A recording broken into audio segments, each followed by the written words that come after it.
सर्वप्रथम मंगळवारी 7/1/2025 रोजी शाकंभरी नवरात्रास सुरुवात होत आहे. तर ह्या नवरात्राच्या तुम्हा सर्वांना हार्दिक शुभेच्छा. हे नवरात्र कशी साजरी करतात, या नवरात्राचे काय महत्त्व आहे, याची संपूर्ण माहिती तुम्हाला आजच्या व्हिडिओमध्ये मिळणार आहे. त्यासाठी व्हिडिओ शेवटपर्यंत नक्की बघा आणि व्हिडिओ आवडल्यास कमेंट करायला विसरू नका. वर्षभरात 4 नवरात्र येतात. त्यापैकी 2 नवरात्र हे उत्साहात साजरी केली जातात आणि 2 नवरात्र हे गुप्त नवरात्र असतात. तर पहिले चैत्र नवरात्र, दुसरी शारदीय नवरात्र, तिसरा आखाड नवरात्र आणि चौथे शाकंभरी नवरात्र. यापैकीच शाकंभरी नवरात्राबद्दल अनेकांना पुरेशी माहिती नसते. काय आहे या नवरात्रीचे वैशिष्ट्य आणि ती कशी साजरी करतात, याची सविस्तर माहिती आजच्या व्हिडिओमध्ये आपण बघणार आहोत. त्यापूर्वी चॅनलवर कुणी नवीन असाल तर चॅनलला सबस्क्राईब, शेअर करा आणि व्हिडिओ आवडल्यास लाईक करायला विसरू नका आणि सोबतच शेवटपर्यंत व्हिडिओ बघा.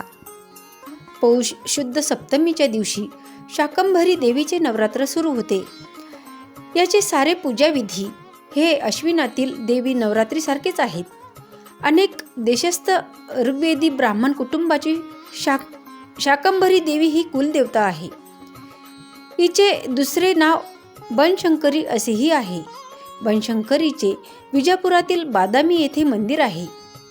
या काळात तिथे फार मोठा रथ उत्सव असतो. वर्षभर दर शुक्रवारी तिची पालखी काढली जाते. शाकंभरी नवरात्रीची सुरुवात पौष शुक्ल अष्टमीला होते आणि पौष पौर्णिमेला सांगता होते. पौष शुक्ल अष्टमीच्या प्रारंभाला बनदा अष्टमी किंवा बानद अष्टमी असेही संबोधले जाते. देवी शाकंभरी ही देवी भगवतीचा अवतार मानली जाते, जी पृथ्वीवरील दुष्काळ आणि अन्नाची भीषण टंचाई दूर करण्यासाठी प्रकट झाली होती. भाज्या, फळे आणि हिरवळीच्या झाडाची देवता म्हणून आदरणीय तिला अनेकदा फळे आणि भाज्यांच्या हिरवळीने वेढलेली चित्रित केले जाते. शाकंभरी नवरात्रीचा कळस पौष पौर्णिमेला होतो, ज्याला शाकंभरी पौर्णिमा किंवा शाकंभरी जयंती म्हणूनही ओळखले जाते, जे देवी शाकंभरीच्या अवताराच्या दिवसाचे प्रतीक आहे.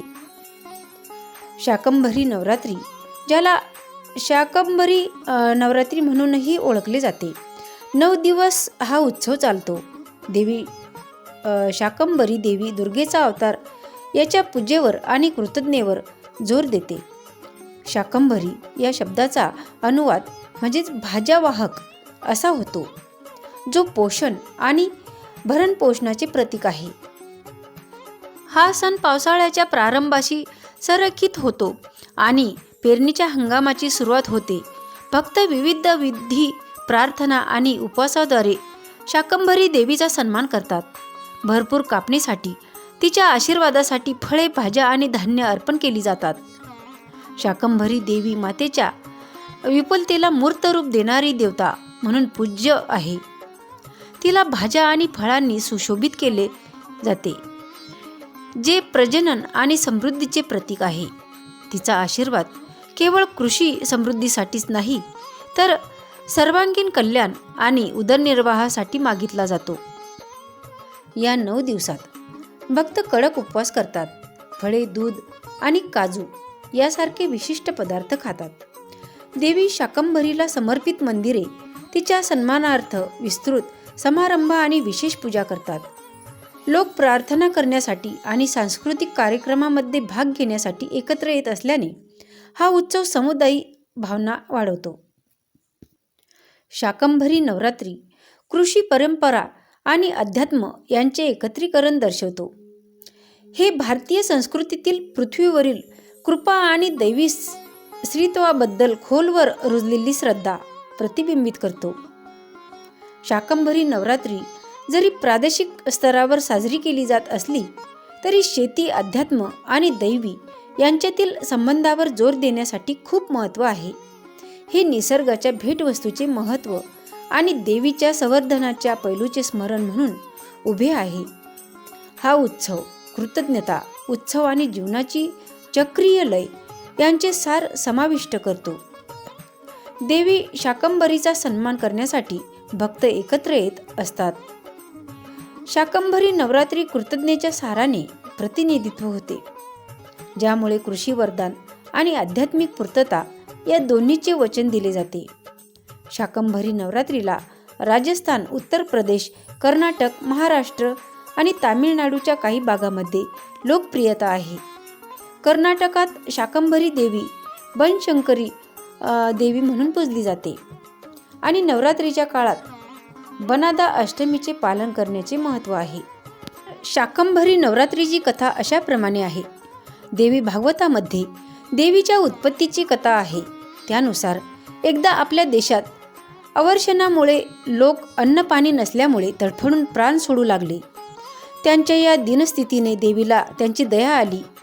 त्यावेळी तिने आपल्या शरीरातून अनेक तऱ्हेच्या भाज्या, पालेभाज्या निर्माण केल्या. त्या या मरणासन्न जनाने प्रेमाने खाऊ घालून देवीने त्यांचे प्राण वाचवले. म्हणून तिला शाकंभरी हे नाव प्राप्त झाले. अशी क्षुधाशांती करणारी देवी म्हणून तिची प्रार्थना करूया. या देवी सर्वभूतेषु क्षुधारूपेण संस्थिता नमस्तस्यै नमस्तस्यै नमस्तस्यै नमो नमः. महाभारतातील वनपर्वामध्ये देवीने केवळ पालेभाज्या खाऊन 1000 वर्ष तप केले म्हणून तिला शाकंभरी हे नाव मिळाले अशी ही कथा आहे. तर शाकंभरी देवीचा नैवेद्य अशाप्रमाणे आहे. ज्यांची ही कुलदेवता आहे ती मंडळी पौष शुक्ल सप्तमीपासून पौर्णिमेपर्यंत या देवीचा नवरात्र उत्सव भक्तिपूर्वक साजरा करतात. पौष पौर्णिमेला देवीला 60 भाज्या आणि 60 कोशिंबिरीचा नैवेद्य दाखवण्याची प्रथा आहे. म्हणून या पौर्णिमेला शाकंभरी पौर्णिमा म्हणतात. अलीकडच्या काळात आरोग्याबद्दल समाज सजग झाला आहे. आहाराचे संतुलन आणि वजनावर नियंत्रण ठेवण्यासाठी आहारतज्ञ देखील फळे, भाज्या, कोशिंबिरी भाज्यांचे फळांचे रस घेण्याचा सल्ला देतात आणि लोक ऐकतातही. तर शाकंभरी नवरात्री निमित्त असाही एक संकल्प आजपासून आपण करूया. शाकंभरी नवरात्री निमित्त मुद्दाम 9 दिवस विविध भाज्या मुद्दाम आहारात समाविष्ट कराव्यात. तसेच इतरांनाही रस स्वरूपात द्याव्यात. ही एवढी सोपी गोष्ट व्रत म्हणून कोणालाही करता येते. सहज शक्य आहे. आरोग्याच्या दृष्टीनेही हे व्रत हितकारक आहे. चला तर जय माता दी म्हणत शाकंभरी देवीचा उत्सव साजरा करूया आणि आरोग्याचे संवर्धन करूया.